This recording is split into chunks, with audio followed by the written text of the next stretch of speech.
ko a bɔra Burkina ko mɔgɔw dɔw de olu ko u bɛ baara kɛ sisote de la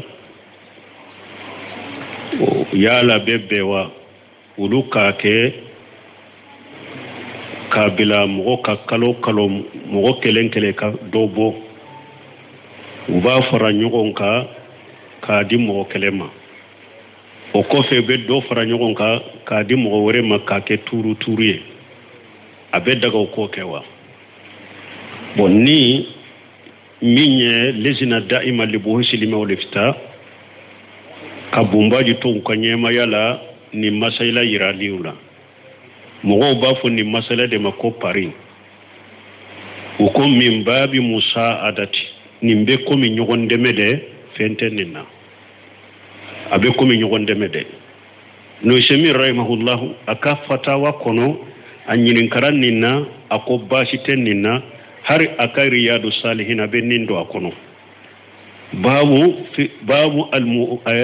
ma ja fil muwasati ni y'o bɔndata bunu Nusaimi ka riyadu sarahula al-ashari ina nunun ka hadisa ni ciden ko al-ashari ina ko jogo do b'u bolo o jogo kama o jogo kada ale de ye al-ashari na ka kabila wulu de ya ale ko ye munye ko al-ashari ina ko nu ulu be hadarilile u ka kabila u be ɲɔgɔn ka dugu kɔnɔ u be taamalaw u tɛ taamalaw ko nu ka balow dɔgɔyara u be ɲɔgɔn wele bɛɛ ni ta bɛna u b'u fara ɲɔgɔn kan fɛn dɔ ka sage k'u tila donc bunyon semir be ne hadisa sarahuli min ke ni cida ni tanu ko nin jogo tumbe kabila la al-ashari yuna nin jogo tumbula u be tamalo u te tamalo nu balo u ba fe ka dese balo dogoyara u ba fo be kana ni tay u be wa pense fendo fese ka be bilaka o ko fe ka tila u be dala kenyala akon ni nye jogo nyumai donc mu de seminu ko nin koso alay be istimbatu ke ka koindo o yorola jamakulu fana ka fara ɲɔgɔn kan aka woro fara ɲɔgɔn kan kudin ni mashen dola o ko fa be nunundi makake ture ako bashi ten ni na nyi ɲɔgɔn dɛmɛ de munun b'a fɔ ko iriba de do ko parce que ko eye wa masala na ya sɔrɔ ye wa kele be wa kele de bɔ aka mɔgɔ tan do ko eye wa kelen de bɔ ko wa tan nana ema ko be komi ye war kele juru do ka wata ɲini ako oni iribate ɲɔgɔn sira la ako doma fore ka wore kawo mana ko ni misaliya be komi sisa mogota ni nana wa kelen ta e bolo i ka juru bala wa kelen mogo wore fana nana wa kelen ta e bolo i ka juru bala wa kelen u te ɲɔgɔn kalama ja u be ye ɲɔgɔn sɔrɔ yɔrɔ la u be baro la sisa a kelen ko birama karasa ka wa kelen tun be ne la birama nya ka wa kelen sɔrɔ mbeta sara nin fana ko wa kelen be ne fana la u y'u fara ɲɔgɔn kan k'u di e ma siɲa kelen e kata est-ce que ye wa kelen de bɔ ka wata ɲini wa a ka juru de tun be kelen na bo tuuru in fana ni wata in bɛ taa di kelen ma a ka wa kelen de bɛ di ma a bɛ wa kelen de di juru do e la a ka mɔgɔ ta n'a bɛ di kelen ma ale bɛ wa kelen bɔ donc nin tɛ iriba ye baasi t'a la mais hari bi a karamɔgɔ do fana b'a kan ko a toli de kaɲɛ iriba do an ka karamɔgɔ ke do min ye Sheikh Salih Fawzani ale b'a ka kasetiw dɔ la a b'a fɔ iriba do kasetiw dɔ la a b'a fɔ a toli de kaɲɛ mais kuma sahalen kɔni ye min ye n'a fɔra baasi t'a la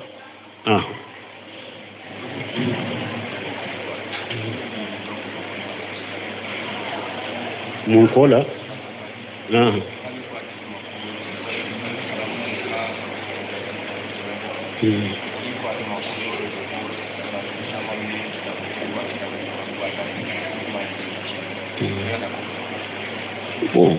ko do ko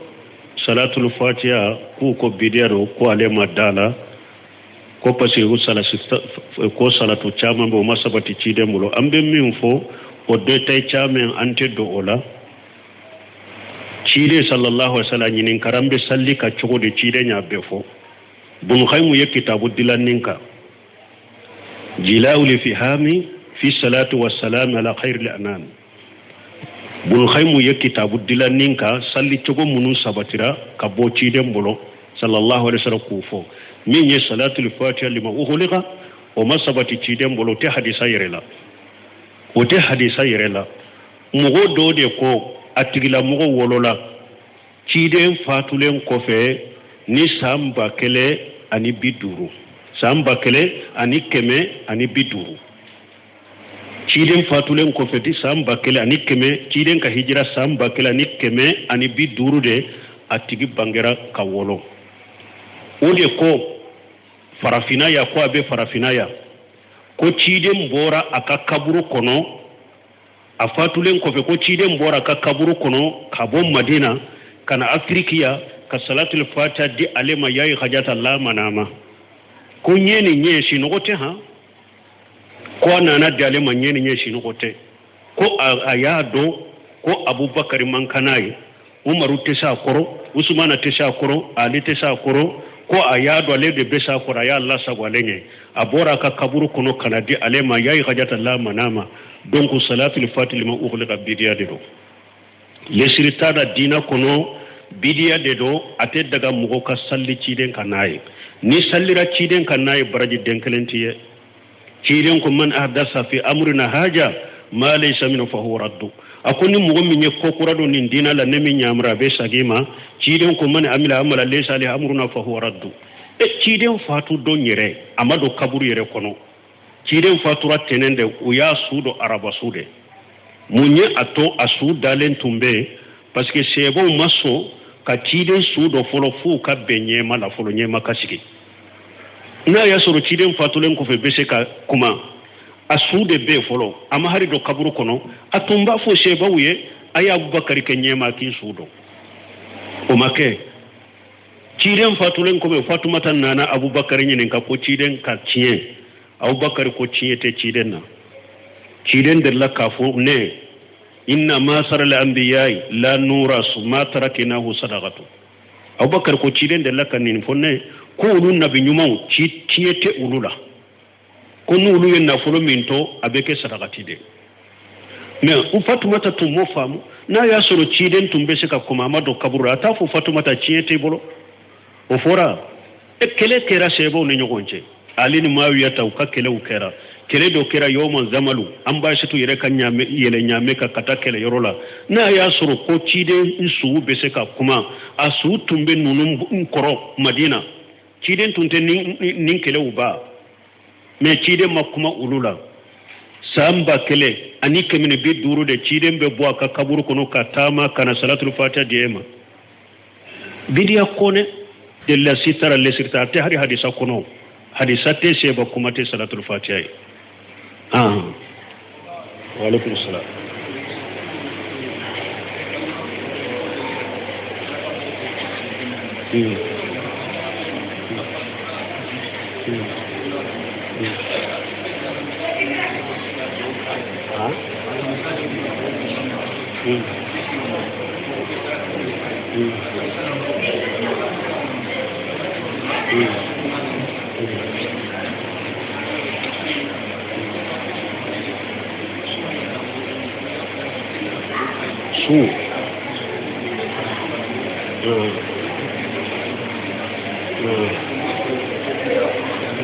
ko be sunde kai su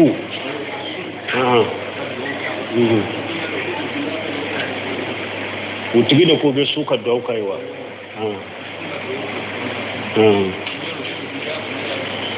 bo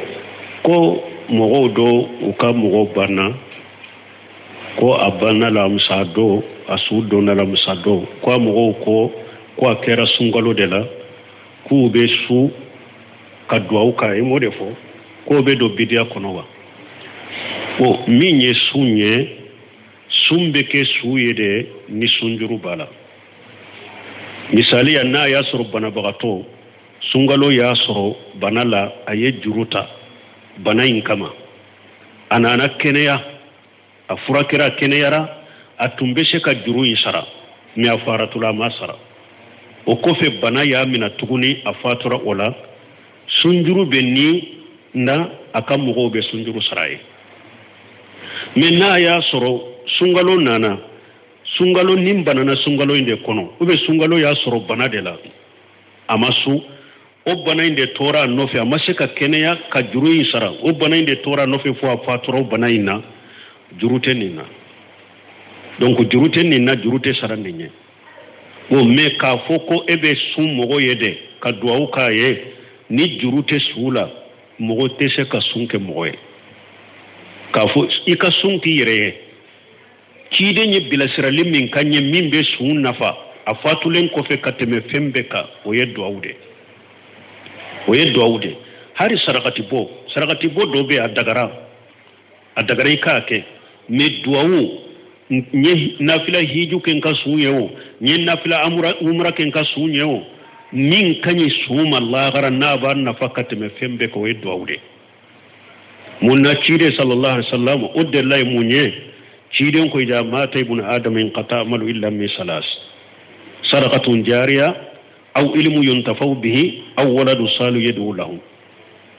ciden ko ni hadama den ko ni fatura abora jiya kono akabara be jora akabara be tigara jiya kono fo bara saba na ya sura ye sadaqatu doke mum baraji be bola kofe komi misiri jow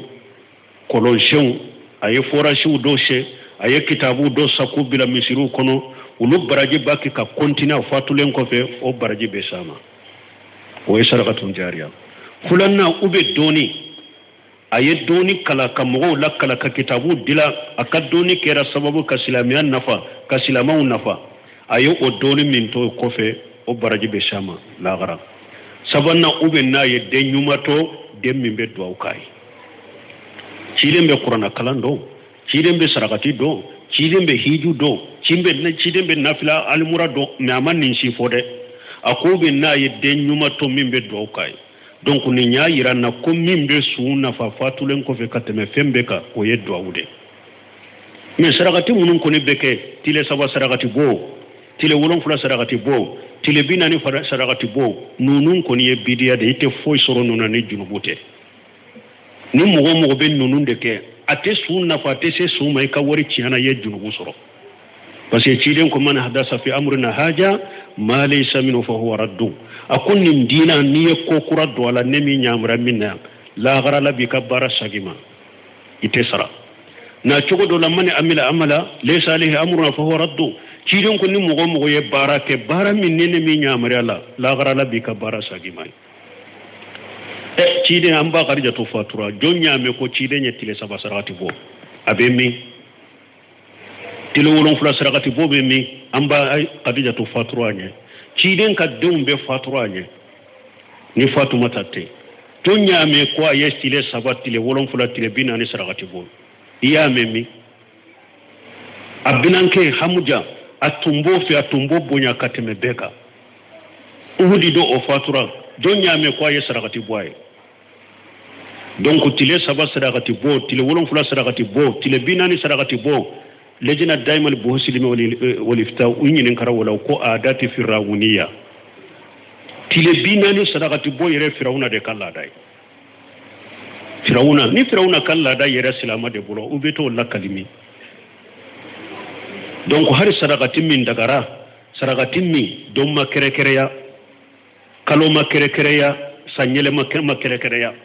tile saba sarakati bo ka don kere bidia tile wolon fula ka kere bidia tile binani ka kere bidia do fana sanyele mamba faturambe misido be fa be bidia e kan na fulo ciana atese suma barajite et puis junubu de beye parce que cide ko ya ko muhaddasatul umur fa inna kullu muhaddasatu bid'a wa kullu bid'atu dalala wa kullu dalalatin fi an-nar cide ko mbaw ma ya yire ko krosi ko kuro madina la ko kura be bidia be fili be tasuma de kono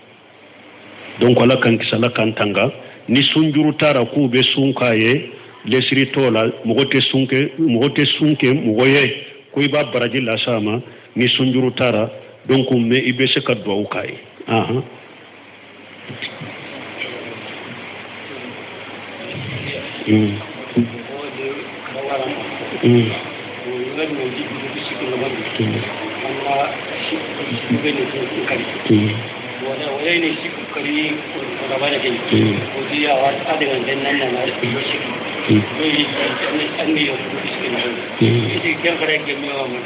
bon ni nyami nyinenka ni lahiya kacha mo min bola be duru bo yala salli tile saba kono nana ibe se ka lahiya nunu faka o kono ube wu faka donc lende salli ba lahiya kantige ya ta depuis salliro tile nani de lahiya kantige salli ba yere ani tile saba min tugulen bala ni mbel lahiya kantige do ayamu tasriqi ayamu akli wa surbi wa jubuhi ci de ñoo defo akom minna tile sabay uba fo de ma ayamu tasriqi ko abeye mini donde abe jikiru donde abe dumuni do abe kantigali do donc salliba yere kata ola tile saba min betu wala fo kata o tile e wa sabanay nan namba fo tile nani nan ni salliba yere bala fo kato tile bi abella ya kantige do na kadiye salli do ibe se ka do kantige atile fulana ibe se ka do kantige atile sabana ibe se ka lahiya do kantige atile nani na ibe se ka do kantige men netile nani na tile binna dura banna lahiya kantige wakati banna pew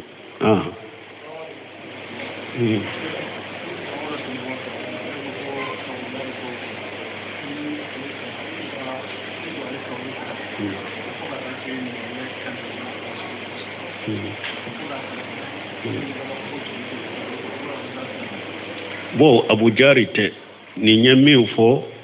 ko mo do ko kabjo kaburu kunna ko tebe ko Abu Jari ko ni ale sara mo ka ale ka deun ka jo ka kaburula nyame kantige wati ka sogoti Abu Jari te ba fo Abdullah ibn Amr ibn Ashibe o yera masabataka ama sabataka sahalente don ke bo hari na sabatiraka ni nya yere de ka yere jija ni ciiden ka hadisa nyugon fun ko nyonya teta ikera shebe kera fenyo shebe utabe minade ni ciiden ta ma yorome ciiden ta sabatira yorome hari ni fenwore sabatira ko sheba do de yak obe ka yere de ka yere jija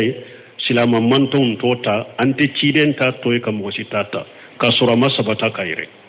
donc ciiden ye min fo su turali la ciiden ye min fo joli beke ma fo joli teke joli beke me joli jande te duawude beke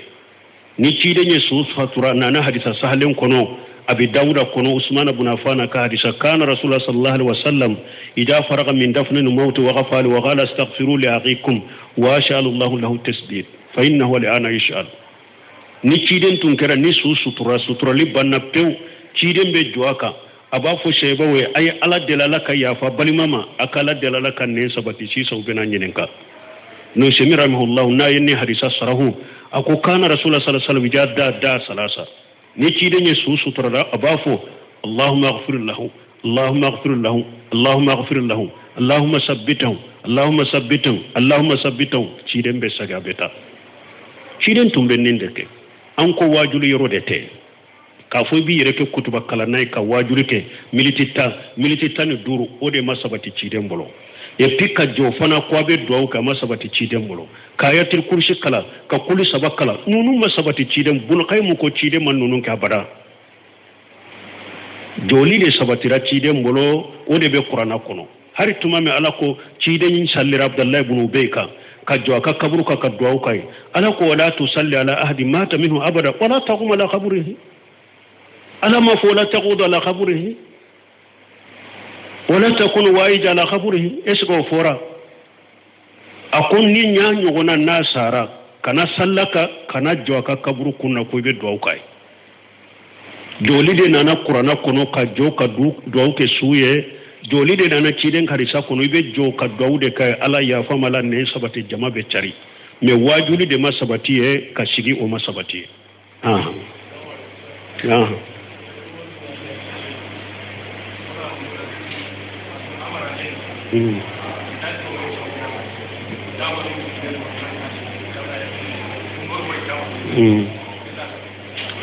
tebu ko abe fo Umar ibn Abdulaziz ka titru kono nala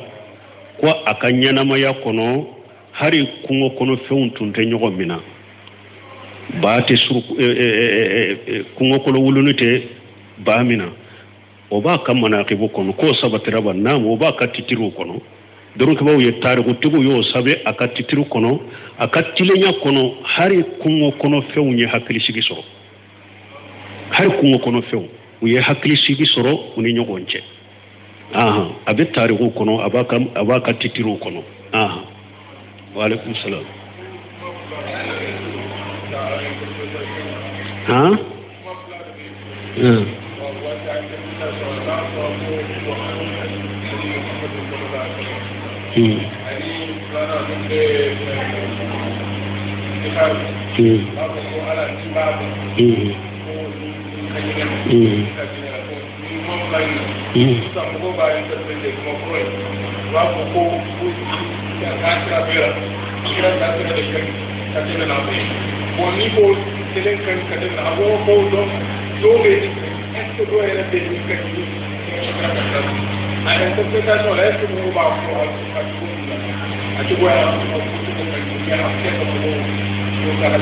wala kambe sanye mi fonya famu aye kuma usurunya abe ciden hadisa kono ciden yere de tumba ka kutuba dayele noye wa inna khayral hadith kitabullah wa khayral hadi muhammad sallallahu alaihi wasallam konni fora ko kanda min kanyina be ciden ka kanda siradiru ko salatu sigara fana la ko allah ibafu allahumma in kana hajal amruhu wa khairul li parce que ulul la nyinila ko na ya soro ciden ka kanda sira de kanyi kateme kanda sira ka ko salatu sigara la munna ibafu ntigi ala ninnin ko inde imma heray ni ay ala bodo ikin kanda katama oni ciden ka risate nyogo sira la yero ciden ni salatu sigara ika jinya ko de jinya ko bi ba fe ka to ala ba fe kan ni muso furu muso intin ka hera do ala salatu sigara na jinya ko de la medina ko alla ko kam minke ciden ko kam minke sigara ko to law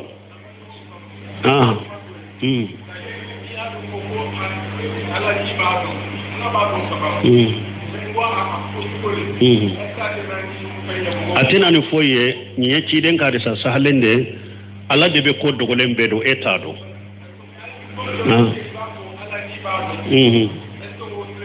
otile do basita la ciden de yo ofo ote kome ko sikara al nko aka famusa okorote ko sikara la ka donila okorote sikara la ka donila oyede ba fode kai sisina uke duawula abe komi ni ciden ko allahumma in kana muhsina fajid fi hisanihi su kan sallila alla na ya soro suñe mo nyuma de do fara kanyuma ya kala to do iba fu li taghyir li du'a mana ni ko ala ni ba do ikante ala ka donila me ifa e fam felala ikambo odema ala ni ben nin ko do konne ka hera de bala ika latigenye e ala ibado fana nin ka hera tale ka bombolo ni ye ko di ala mate ka ala bila ka swala ala be min do abo kiye la nyini yode me korte ko shikale be ala ka donela quoi mo ko famu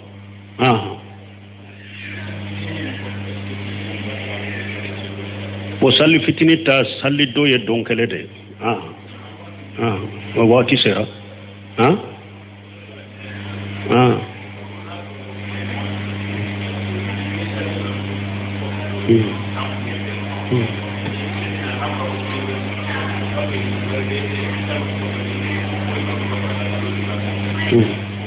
Como?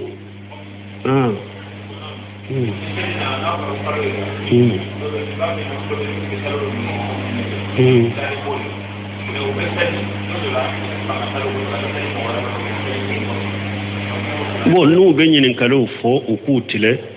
mana ni salli sabatira jamana ko salli e salli de ibasru almami do be salli de ko fo o maso ka salli odo ya lay be se ka salli mo gore ko fewa bon mbeno fula bema e be salli almami min ko fa sallira odo e ko e madda sallila ibanna ka salla le ko fe kata salla almami gore ko fe ube jamana ye salli ke do minye almami e sallira ale almami sallira odo e de maso ka salla ko fe ko e madda sallila o mo defo kata salla almami gore ko fe afula be akera salimami de bolo sallitewo akera saba e de bolo sallitewo afula be katawla cidin ko sallallahu salli kibariyala ako asawmu yawma tasumuna wal fitru yawma tuftaruna wal adha yawma tudahuna ni hadisa be se turmiji kono cidin ko ibe jaman minna ibe jamana minna nu sunna do misu nu sallira do mi salli nu yu kala ya kantige do mi kala ya kantige bon ni hara kerade ite cinya fo ube galonde tigeo aka galonde aka kataw junubu be munum ba nyema yala be wuluka me tanke jamana ya sabati ko be kasu uya kalo sabati sungalo e kasu unofe ni jamana ya salli sabati e ka salli unofe ni la ya kantige de ki kala ya kantige unofe nunun te mo kalen koye salli koni su kone jama kode oke ibe jamana min ka jamala ibe konte o de la ibe ko unofe de ni jamana ka jama sallira e kana fo ite salli ki bi ka damana sallike o te beye wo ya qatawiya سبحانك اللهم ربنا وبحمدك أشهد أن لا إله إلا أنت أستغفرك وأتوب إليك